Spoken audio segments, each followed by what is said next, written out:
Саламатсыздарбы, урматтуу көрүүчүлөр.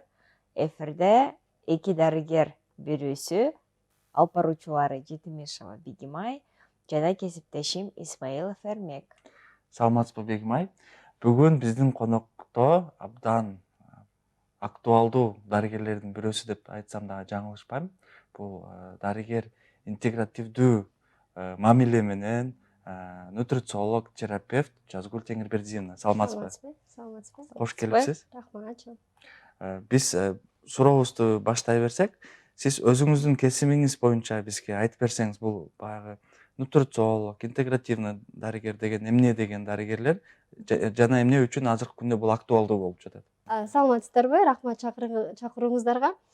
Интегративный медицина бул деген азыркы учурда чындап эле аябай актуальный тема болуп келатат. Анткени биз илгерки оорулар, хронический ооруларды алдын алабыз.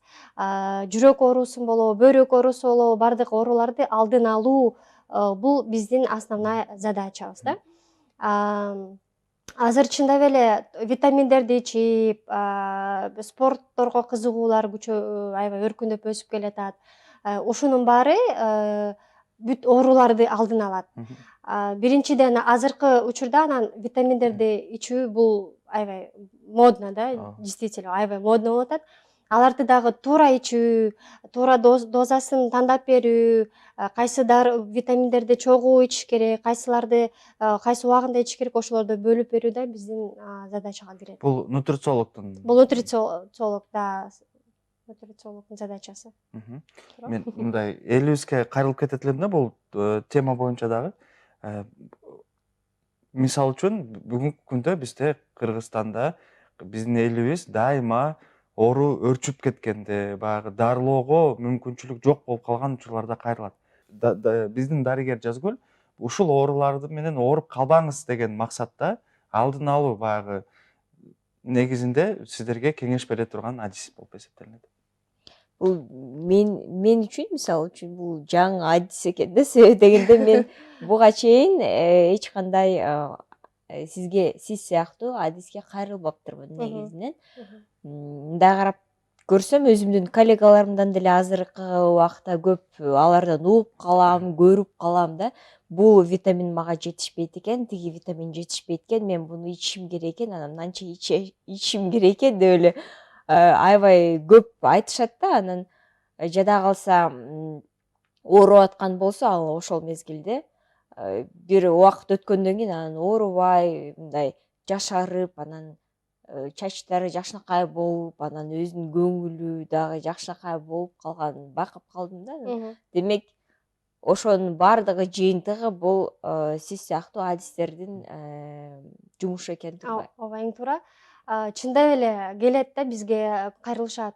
Аябай чарчап атам акыркы күндөрү, уйкум жакшы болбой атат, чачым түшүп атат, тырмактарым сынып калып атат, вот эле сөөктөрүм ооруйт деп айтат да. Бизге как терапевт катары кеңеш алганы келишет дагы, бирок ошол учурда биздин азыркы направлениябыз боюнча биз терапевтический подход менен, бирок дополнительно ошону жетишпеген бир заттар, витаминдерди кошуп, туура дозировкаларын танап беребиз да. Мисал айтканда, азыр эми аябай актуальный витамин D болуп атпайбы? Азыр баары эле витамин D ичип атам дейт. Интернеттерге киргизип атат, Инстаграмга киргизип атат. Чындап эле биз көрүп атабыз. Эң туура азыр көптөгөн исследованиялар бар экен, ошо именно витамин D боюнча. Ал деген бир гана күндүн витамини дейбиз да, бул өзү биздин организмди өзү вырабатывается, бирок ал үчүн бир условия создавать этиш керек да. Ошо ультрафиолетовые лучи должны бизге попадать эткенде, он начинает синтезироваться, анан организмде витамин D толуп баштайт. Анан бирок бизде азыр проблемалар көп да, смог бар, анан атайын убактында эшикке чыгып күндү алыш керек, бирок андайга бизде возможность болбогондуктан практически у каждого человека имеется дефицит D болуп атат да. Ошого биз дозировкасын туура тандап беребиз. Биринчи, конечно же, өзүнүн адамдын уровенин билиш керек. Канча витамин D уровень. Анан ошого жараша дозировка тандалат. 2000 дозировка, 5000 дозировка, 10 000 дозировка. Азыр даже аябай жакшы практикада иштелип атат. Внутримышечно укол куюлуп атат, ар бир там 2 жумалап, 1 жумалап. Аябай эффект, результат жакшы берип атат. Витамин Д'нин уровени көтөрүлүп атат. Анан еще дагы витамин Д бул жирорастворимый витамин болгондуктан обязательно жанына майлуу тамак менен жеш керек деген кеңеш берилип атат. В первой половине дня ичиш керек деп атат. Жанагы эле известный омега-3 менен эле чогуу ичилип атат да. Анан азыркы учурда могу кан анемия деп коет, аз кандуулук да, ушул аябай көп чоң көйгөй экен чынын айтканда. Анткени ар бир аял кишинин ар бир экинчи аял кишиде бул ушул аз кандуулук табылып атат да. Ошол боюнча дагы көп биз иштерди алып барып атабыз. Дефицит по железе, анан B12 дефицитный анемия, фолиевый дефицитный анемия дегендер болот. Ошолорду биз чынын айтканда приемга келген ар бир экинчи пациенттерде табылып атат да. Демек бул сиздер табылып атат деп атасыздар, Демек лабораторияларда дегенде лабораторияга барып, тапшырып, канын анан кийин деңгээлин көрө алат. Көрүш керек. Албетте витаминдерди же любой дарыларды ичер мурун билишибиз керек да. Эмне дефицит бар, кайсыл витамин жетишпейт. Бир гана дефицит эмес, полноценный обследование өткөрөбүз, кадимкидей эле жүрөгүн текшеребиз, ашказанын, өтүн текшерилет. Анткени витаминдер ушу биз ашказандын именно состояниясынан зависит этет да. Если кислотность ашказанда аз болсо, соответственно витаминдер усваивать сиңирилбей калат. Анан жанагы Helicobacter pylori деп язвенный оорунун биринчи причинасы болуп эсептелип атпайбы? Ал деле карап отурсак статистика боюнча ар бир 2 адамда бар экен да. Бирок у кого-то иммунитети жакшы болгон үчүн ана чыгып симптом бир клинический бербейт, а кээ бирлердики сразу оору берип ар кандай клинический симптом берип атат да.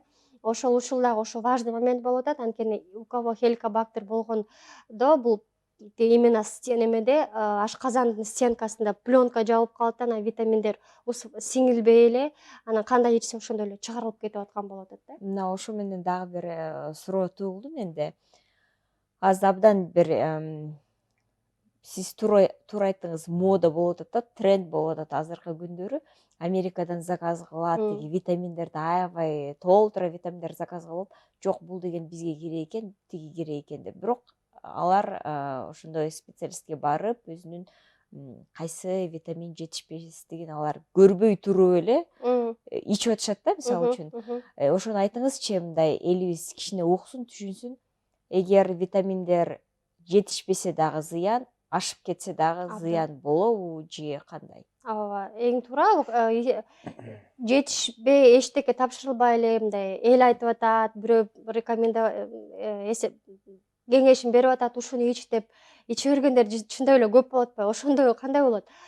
Либо ал жөн эле действие бербейт, эффект жок, кандай ичсе ошондой чыгара берет.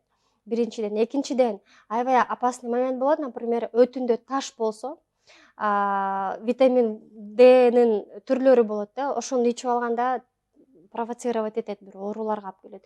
Өтө оорусуна алып келиши мүмкүн. Экинчиден, кишечникте, ашказан, 12 ичегиде проблемалар болуп, запор болот, же болбосо кээ бирлерде бывает ичкен тамак бат эле диарея болуп кетет да. Ошол кезде эч кандай не только витамин, даже тамак өзү сиңбей калат да. То есть туура эмес дозировкасы дагы вредно. Если дозировкасын туура эмес тандалып калса, ал значит эффект жок, жөн эле акчасын кетирет, убактысын кетирет, самовнушение может жардам берип атат же болбосо жардам бербей койду мага деп анан жамандап дегендей анти-пиар башталат да. Себеби дегенде элдерде бир ой бар да. Биздин организм бул деген механизм дейт да, терүү механизм дейт. Анан керектүү нерсени алат, кереги жолун чыгарып салат дейт да. Ошону айтып коңузчу. кереги жоогун баардыгын топтоп алат организм деп. Чындап эле топтолот. Бул деген мындай да, например, бир дефицит бар болсо, бир витаминдердечи, элементарно могу железо, да, темир канда аз болсо, организм бизде он же умный, биз деген стресс болобуз, и так эле жашоо эле өзү эле сам по себе стресс, да, физическая нагрузка, недосып, почти у каждого второго, да. Анан организм уже начинает истощаться эткенде, кайра ошол эме дефицитти компенсировать этиш үчүн жана запас болот го, депо организмде, ошо начинает алып баштайт да. Анан эмне себептен биз көрүп атабыз, уровень гемоглобина норма, а бирок ферритин аябай прям совсем низкий. Но ферритин это же есть запас, склад деп коет, ошо складдын ичиндеги запас железонун баарын алып компенсировать эте берет организм. Анан тиги жакта түгөнгөндө уже бүт сбой башталат. Анан начинается уже причинасын издеп баштайбыз. Баш ооруу башталат. Анан чаще всего моё щитовидная железа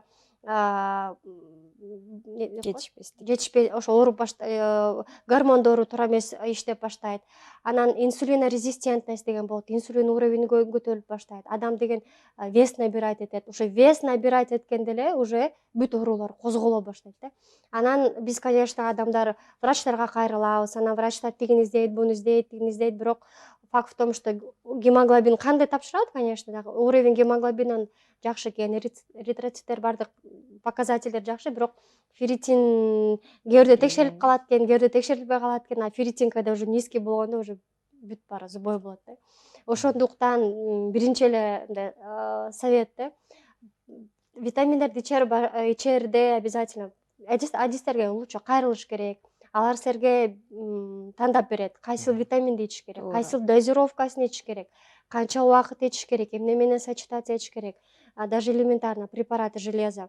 Кээ бирлер ушу каным аз деп туруп дарыны ичет экен, анан чай менен запивать этип алат экен да.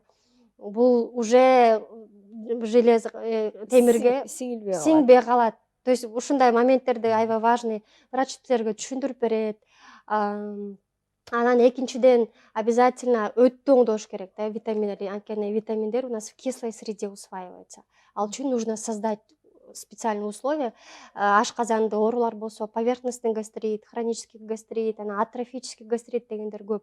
Атрофический гастрит болгондо именно витамин группа В, фолиевый кислоталар, оказывается, не усваивается, ошолор низкий боло берет экен да.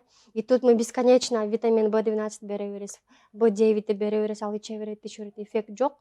А все потому, что именно атрофический гастрит адамда бар в анамнезе. Ал сиңбей калат, анан убакыт кете берет, анан жардам бербейт деген ушундай проблемалар көп болот.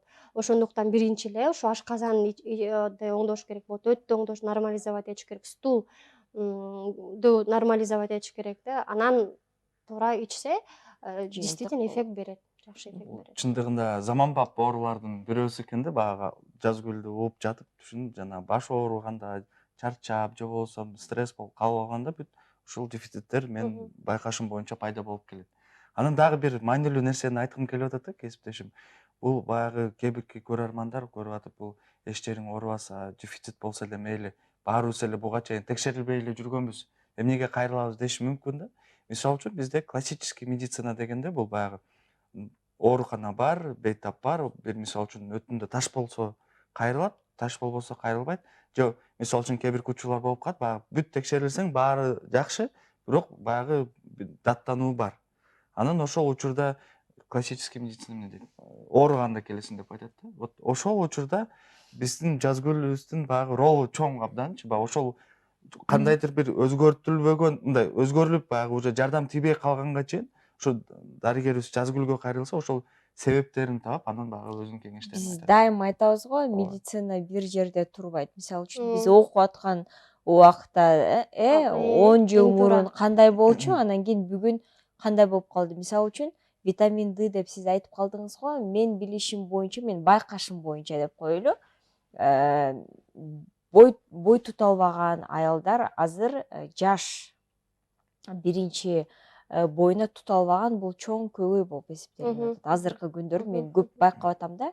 Анан кийин ошолор дагы анан витамин D деп көп анализ беришип, анан кийин ичип атышат. Мисалы үчүн, демек буга чейин андай көбөй болгон эмес, мисалы үчүн. Азыр бар. Демек медицинабыз алдыга өсүп өнүгүп кеткен го дейм. Чындап эле. Жыйынтык. Чындап эле 10 жыл мурун биз окуп атканда башка теориялар бар эмес. болчу, абсолютно. Азыр чындап эле эми ошол үчүн күнүгө медицинада улам жаңы теориялар, информациялар чыгып атат. Ошол үчүн аларды внедрять этип иштеш бул ушу биздин колубузда болуп атат окшойт да азыркы врачтар. Бул көйгөй болсо дагы биз текшерилбей билген эмеспиз да бул учурда. Анан дагы бир Мен момент билбепмин ооба. айтып кетсек, жана өт деп калдыңыз. Адамдын УЗИ өтөт, адам келип анан өтүү формасы жакшы экен деп айтат. Анан зачастую биз акыркы күндөрү көп байкап атабыз, адамдын өтүү эси нормасын авоидный деп биз окуган билген боюнча азыраак көп көрүп атабыз, S-образный формада берип атат. Соответственно, өттүн формасы S-образный болсо, естественно, отток желчи начарлап иштеген туура. Вот если отток желчи туура эмес болсо эле бүттөй бул кишечник полностью плохо работает. Естественно, бүт витаминдер дефицит болушу мүмкүн, анткени алар усваиваться этпейт да. Анан көп жерден да УЗИден берилип атат да, густая желчь деп, өтүп коюланып кетет деп. Ал коюланып келип отуруп ташка айланат да. Вот ошол важный момент, например, УЗИ өткөндө коюланып кетти десе, ай бул таш эмес, пока просто коюланып кетти деп коет. Бирок ошого дагы атайын терапиялар бар, назначать этилет, өттү ошол ташка айланып кетпеш үчүн профилактика кылынат да. Чынын айтсам, мен ошо хирургия тармагында иштеп жүргөндө бизде мындай сезимдер болот да. Кыргызстандын бир 60% жаранында өтүү жок да. Демек, биз баягы абдан кеч кайрылат экенбиз да, биз дарыгерлергечи. Себеби сиз айтып атпайсызбы? Башында эле баягы УЗИ тартканда ошо өттө баягы биринчи белгилери бар. Ошол белгилерге биз маани бербей эле адаттарыбызды уланта берет турбайбызбы? Жана кишечник и мост деген бир китеп бар го. Ошолдо деле бир аябай сонун жазылганда, башыбыз эле оору берет деп болот го, мигрень сыяктуу, анан башым эле оору берет деп көп жаловаться этет да. Карап отурсаң, чындап эле бүт ушул кишечник бекеринен айтылган эмес окшойт да. Биздин иммунитет баары в кишечнике деп. Анан аяктын микрофлорасы бузулса, анан азыр тем более биздин питание, тамак ичкенибиз менен, биздин образ жизнь менен бүт прям проблемалар уже именно ошондон башталып атат окшойт да. Туура. Бул жанагы дагы бир кызыктуу бир суроом бар эле да сизге. Ковид учурунда, пандемия башталганда 2020-жылдары биз жарандардын ар түрдүү ковид менен ар түрдүү формасында ооругандарды байкадык да. Бирөө оор өткөрдү, бирөө жеңил өткөрдү. Анан 2 жаштагы, мисалы үчүн, кээ бирки бейтаптарда сурап калат, эмне үчүн менин бир тууганым оор өткөрдү. Ушул витаминдин жетишсиздигинен болуп чыгышы мүмкүнбү? Жана ошол эмелер статистика боюнча именно витамин уровень D низкий болгондордуку тяжело протекает деген маалыматтар болот да. Ошол үчүн жана именно пандемия болуп атканда айтылат да, витамин D ичиш керек, цинк ичиш керек, витамин С деп, антиоксидант да, укрепляет сосуддарды деп. Ошонун баары бекеринен айтылбаган. Анда бул жерде баары эле оорулар кандай гана болбосун, мисалы үчүн кант диабети же болбосо жүрөк оорулары бир бейтап, мисалы үчүн, жеңилирээк өткөрсө, бирөөсү оорураак өткөрүп аткан болсо, бул демек ошол витаминдердин жетишсиздигинен болушу мүмкүн, э? Анткени биз тамагыбыз аркылуу биз айтып мындай көп информация эмес, көптөр айтып калат да, ой, илгери биз витаминди ичпей эле, тамактанып эле, эч кандай дефицити жок эле жүрчүк элек, эмнеге эле азыр баары витамин берип эле, анан врачтарга келсек эле витамин жазып берип атат дегендер аябай көп болуп атат да, чындыгында. Айланып келип эле биздин тамагыбыз, тамак аштын эмеси жок да, качествосу, Сапаты жок. сапаты азайып. Мисалы үчүн 10 жыл мурун продукталар, мисалы үчүн мөмө жемиштер кандай болчу, анан азыр кандай болчу? Ошол. Абабыз кандай болчу, азыр кандай? Жашыл дарактарыбыз көп болчу, азыр аз. Ошондой эле, ооба. Бул оорулардын дагы Ооруларыбыз да көбөйүп чыкты, түрлөрү да көбөйдү. Анан тиги көп оорулар дагы ошол недосып, уйкунун начарлыгынан болот атат да. Анткени полноценный уйку жок, качественный уйку жок. Биз эмне себептен айтып атабыз да, 11ден баштап кечки түнкү 3-2ге чейин укташ керек деп. Анткени ошол маалда мелатонин гормон иштеп бөлүнүп чыгарат, анан ошол бүт обменди нормализует деп. Бирок эрлер аябай таң калып атат, кантип 11де уктап каласың, уктай албайм мен 11де депчи. Анан эртеси күнү, естественно, 11ден 1-2ге чейин укташат экен, 2ден баштап уктап, анан эртең менен 6-7де жумушка турганда разбитость болот, анан мындай работоспособность азайып калат. Анан именно ошол момент гормон мелатонин обмен адамдын на клеточном уровне иштегенин нормализовать этет да обмен веществ. Ошол кезде ошо айтам да мен всегда пациенттерге 11-ден 3-кө 2-ге чейин уктап жана мелатониново окно деп коет, ошону кармап калыш керек. Действительно ошол кезде бул аябай польза чоң. Особенно кимдер похудение арыктагым келип атат дегендер ошол кезде уктабаса очень тяжело болот да арыкташы үчүн. Жыйынтыгы болот экен да, анда арыктай турган аял кишиге өзгөчө. Ушул убакытты эстеп калыңыздар. Тиги уйку боюнча дагы айтып калдыңыз, бул элдер ойлойт экен да баягы кантип уктайбыз, эмне бул деген биз дагы аракет кылышыбыз керек. Өзүбүздүн ден соолугубуз чын болуш үчүнчү. Анан баягы мисалы үчүн бейтапканада жатканда дагы бизге айтып калат да, баягы уктай албай атам. Бирок карасаң, күндүз алар уктап алат дагы, кечинде уктай албай калышат да. Биоритм алмашып, Сөзсүз түрдө жакшы денибиз сак болуш үчүн биз кандайдыр бир кыймыл аракеттер жасашыбыз керек. Жасабасак эч качан андай нерсе болбойт. Анан ушу именно интегративный медицина уйку боюнча да мелатонин жазып берилет да пациенттерге. Анан анда дагы көп суроолор болуп калды. Илгери ушу мелатонини жок эле уктап эле алчу элек, эч кандай деле кайдан эле ушундай витаминдер эле жазылып чыгып атат деп. Ичип атам, ал деле жардам бербей атат дегендер болуп атат. Бирок бул мелатонин да дозировкасы туура таандалып, анан бул мелатонин накопительный эффект менен иштейт да. Сразу эле бере бербей дозировкасы минимальныйдан анан өйдө көтөрүлүп отуруп, анан дозировка жыйынтыгы анан болот берилет да. Эгер ушул нерселерге маани бербесе, баягы сиз айтып атпайсызбы, мелатонин, дагы башка баягы жетишсиздиктер витамин кандай ооруларга алып келиши мүмкүн? Рассеянный склероз деп коет биринчи эле жана ошо нерв оорулары биринчи эле козголот экен да. эң оор жаракат. Бат-унутчак дагы. Бат-унутчак, болезнь Альцгеймера деп эле. Ошол чындап эле да нейронный жана мээдеги связьдар постоянно иштебейт, уставший бул адам, анан гормондорду естественно мындай өз убагында выделяция этилбей калып атат. Айланып келип эле жана базальный метаболизм деп коет го, метаболизм, обмен веществ, ошого эле влиять этет. Ошол бузулса эле бүт система бузулат. Анда биз жанагы кесиптешим ковид тууралуу сүйлөшүп атканда биздин баягы келген баягы бейтаптарыбыз деп айтсак дагы болот. Көпчүлүгү ошо унутчактыкка мындай даттанып жаткан да. Демек, ушул уйкусуздуктун артынан ушул бат-унутчактагы көп учурлар байкалып атат да. Демек, биздин ковид менен ооруган бейтаптардын баардыгы эле ушундай жетишсиздиктер менен ооруйт турбайбы? Ооба. Витамин Д деп эле азыр айланып келе витамин Д келип атат, анткени бирок чында эле бул витамин Д көп ооруларды орunu бар экен да, чоң экен, абдан чоң экен. Мындай пациенттердин например бир жолу эле укол витамин Д'син чоң дозировкасын алганда сөөктөр, муундар оорубай калганын чындап эле айтып келип атышат.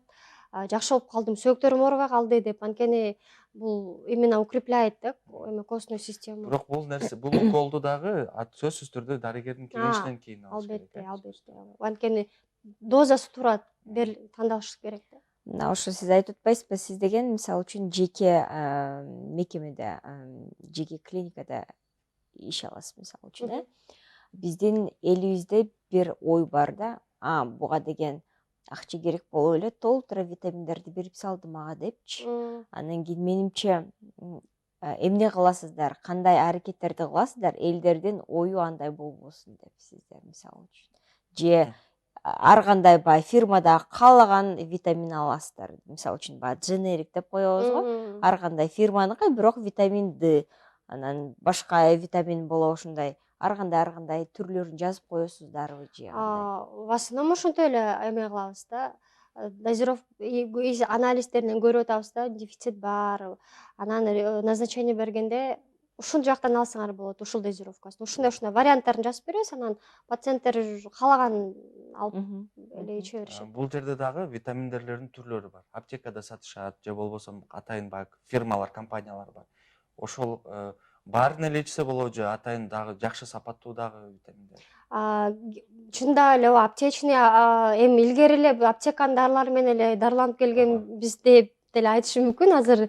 Анан бирок азыркы маалымат боюнча, акыркы статистикалар боюнча аптеканын именно витаминдерине если упор кылсак, анда алардын составы неактивный деп айтылып атат да. Дозировкасы туура эмес подбирать этилген, туура эмес деле эмес, просто Жетишпей азыраак Азыраак. болуп калышы мүмкүн деп атат. Лично мен өзүм ушуну алсаңыз болот деп мен кеңеш берем. Мына ушул жакта мынча дозировка бар. Элементарно жана магний жазып берилип атканда, суточный дозасы 400 миллиграмм болсо, башка магнийлердин бир таблеткада 150 миллиграмм экен да. Ошо именно составын окуп туруп анан ичиш керек да. Анткени магний десе эле аптекадан магний алам деп ичип алганга туура болбойт. Анткени везде ар кандай болуп атат. Бир таблеткада 100 миллиграмм болушу мүмкүн, бир таблетка 200 миллиграмм болушу мүмкүн, же болбосо бир таблетка 400 миллиграмм болушу мүмкүн.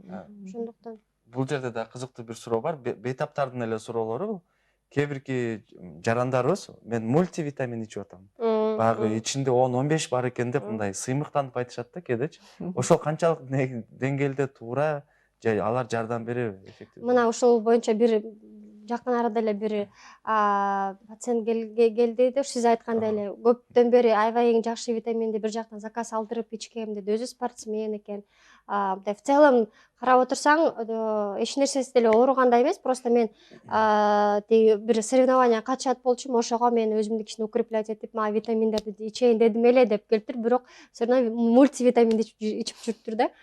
Анан ошентип минимальный эле обследованияларды өткөрүп баштасак эле витамин D вообще 15 чыкты. Хотя молодой возраст, бир 35 жаштагы эле пациент болчу. 15 витамин D өзү таң калып атат. Мен буну ичип жүрбөдүм беле, эмнеге мындай болуп калды депчи.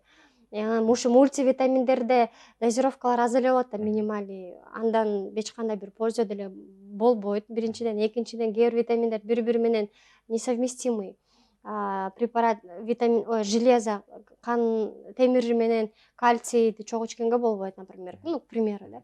Анан алардын баары бир таблеткада болгондон что-то усваивается, что-то не усваивается, да. То есть ошондуктан лучше аз ичсек дагы, бирди ичсек дагы ошо целенаправленно, качественно ичкен туура болот. Только витамин D десек, витамин D'ни ичип туруп көтөрөлү, калганын анан уже по факту көрүлөт да. Анан кээ бирки жарандар, бейтаптар бар, баягы эч нерсеге ишенбейт да. Мисалы үчүн витамин десең, каяктагы витамин? Менде баары жок, жетиштүү эле дейчи. Ошондо сиздин оюңузча Кыргызстанда бардык эле жаранда, бир гана Кыргызстан эмес, дүйнө жүзү боюнча баарында эле азыр жетишсиздиктер барбы, же Эндемикалык зона деп бизде алсын. же болбосо бизде Пазобу да? же витамин баары эле жетиштүү бейтаптар дагы барбы сиздин оюңузча? Жеке тажрыйбаңыз боюнча. Практически баарында эле дефициттер чыгып атат. Оорулардын баары эле ошолордон келип чыгып атат да, дефицит болгон свой бир кичине жаш кезинен баштап, элементарно даже любой адам тиги во время внутриутробно ошол кезден баштап эле дефицит пайда болот экен, көрсөчү. Анан опять-таки тамагыбыз уже некачественный. Если витаминдерди ичпейм десек, алардын деле бар да побочный эффекты. Алар деле бирдебесин одно лечит, другое калечит дегендей. Ошондуктан мындай индивидуально болуш керек да бул жерде. Если витаминдерге мындай ишенимим жок десе, анда обязательно туура тамактаныш керек да. Как минимум 3 маал. Анан инсулинорезистентность деп айтылат, преддиабет оорулары абдан көп болуп атат, анткени повышенный вес, питание неправильно, в рационе простой углеводдор, могу сахарлар, таттуулар, выпечкалар, дрожжилер көп болгондо инсулин көбөйүп кетип атат да, преддиабет, бирок в будущем сахарный диабет болушу мүмкүн да. Вот ошондой пациенттерге минимум 3 раза без никаких перекусов деп рекомендация беребиз да. Анткени перекус кылган бизде мындай болуп атпайбы? Эртең менен завтрак жок, анан там 10-11лерде бирдеме перекус кылып алабыз, анан обедте прям жакшы жейбиз да, анан эчтеке жебей туруп, кечинде дагы брат жакшы жеп алабыз да. Ошентип перекус кылган сайын инсулин скачок боло туруп эле, инсулин высокий, инсулин резистентность алып келип атат да. Андай болбош үчүн туура тамактансак, тамактанышыбыз керек. Особенно женский пол аял кишилерге айтат элем, эртең завтрак деген больше жировой болуш керек. Жировой дегенде полиненасыщенные жирные кислоты деп коет, полезные жиры.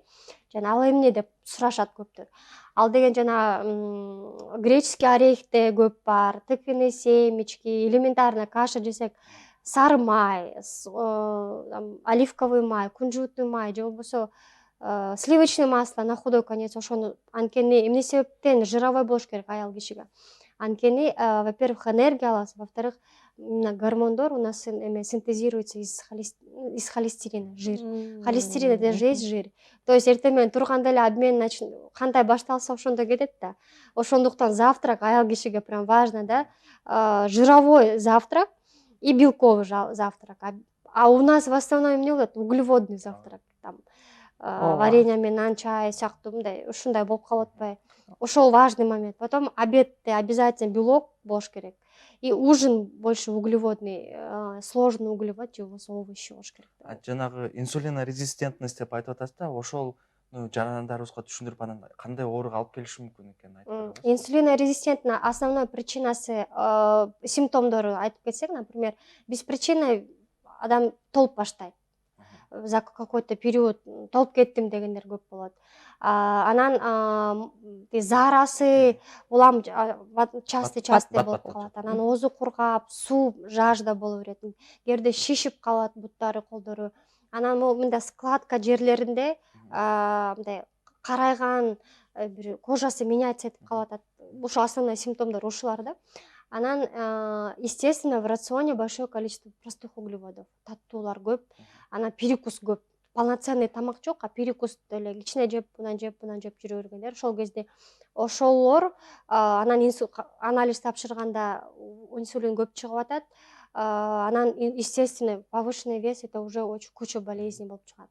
Ал в итоге эмнеге алып келет? Уже развитие сахарного диабета. Сахарный диабет бар болсо, это уже заболевание сердца, сердечно-сосудистый инфаркт алып келип атат да. Стенокардия как минимум болуп атат. Ушулардын эң эле профилактикасы бул физическая активность. Анткени биз физическая активность кыймылдаганда бизде вот утилизация жиров происходит да. Энергия менен алынат дагы, анан ошондо адам арыктап баштайт да. Анан нагрузка жок эле жей берсе, естественно, метаболизм да өзгөрөт да.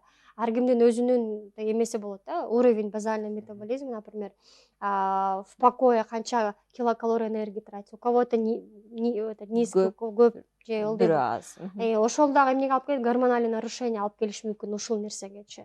Ошондуктан физическая активность, анан туура тамактануу, если витаминдерди ичпейм дегендерге сон по-хорошему. Хотя сонго да көп уйку да. Көптөр мындай таң калып атат да, ушул дагы эме деп. На самом деле сон бул как отдельное лекарство идет. Азыркы күндө статистикага таянсак, бизде 30 жаштан кийин эле баарында курсагы бар. Үйлөнгөндөр. Демек бул баары ас кылдагандан, көп жегенден, аз уктагандан болуп чыгат. Көп жегенден да мурун тиги туура эмес жегенден да. Туура эмес, ооба, туптуура айтып атасыз. Анан дагы бир кызыктуу бир суроом бар эле да. Азыркы учурда биздин көптөгөн жаш ата энелер балдарынын баягы ыйлак же болбосо мындай бажыны чыгып, же болбосо алы жок, күчсүз болуп, ар түрдүү оорулар менен даттанып келет да. Демек бул баары деле ошол сиз айткан витаминдин жетишсиздигинен. Анан именно ошо балдарда азыр жанагы глистная инвазия деп коет, паразиттер бар деп айтпай, анан ага көөлөр да ишенет экен, көөлөр да ишенбейт экен, бирок на самом деле ар бир бала деле бар. Бирок иммунитети түшүп кетсе эле ал ар кандай мындай эме симптомдорду берип атат. Атопический дерматит, чаще всего аллергия, псориаз деген баары эле уже микрофлора кишечника нарушена ошондон. Анан азыркы эми баланын питаниясы дагы туура эмес болуп атат, көп сладости жейт. Тиги бул анан железо. Опять анемия балдарда дагы абдан көп. Анткени боюнда бар кезде аял кишиде анемия болгон, бала естественно эчтерсе алган эмес, төрөлгөндөн баштап вот ошол үчүн азыр именно жана профилактикага аябай упор кылынган ошол болуп атат да. Төрөгөндөн кийин аял кишиге как минимум 6 ай препараты железа назначается, анткени роды, кровопотеря көп болот, ошонун баарын компенсировать этиш керек. Анын баары компенсировать этилбесе, адам өзүндүк запасты алып барат да, анан запасты көнгөндөн бүт оорулардын баары күчүп атат да. Анан ошо балдарда витамин D 2-3 капля эмес, как минимум. Опять-таки уровень билиш керек, анан ошого жараша дозировкалар тантап алынып атат.